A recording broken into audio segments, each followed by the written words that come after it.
अस्सलाम वालेकुम। SM news के साथ मैं हूं मुकद्दर रज़ा।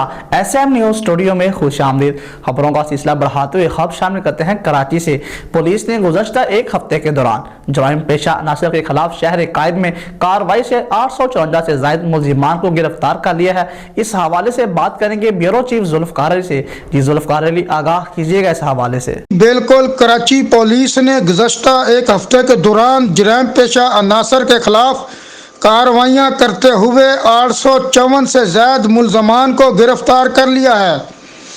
इस हवाले से तर्जुमान कराची पुलिस का कहना था कि गिरफ्तार मुलजमान से लाखों रुपए मालियत की मंशियात बरामद की गई है।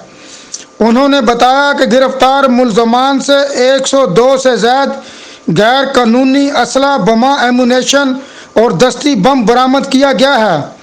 एक हफ्ते के दौरान मजमूई तौर पर 55 मोटरसाइकिलें और 5 गाड़ियां भी तहवील में ली गई हैं। तर्जुमान का कहना है कि गिरफ्तार मुलजमान के खिलाफ मुकदमात दर्ज करके तफ्तीशी हकाम के हवाले किया गया है। जी बहुत शुक्रिया जुल्फ़कार तफसीलात से आगाह करने के लिए। अब तक के लिए इतना ही। मज़ीद खबरों के लिए देखते रहिए SM न्यूज़।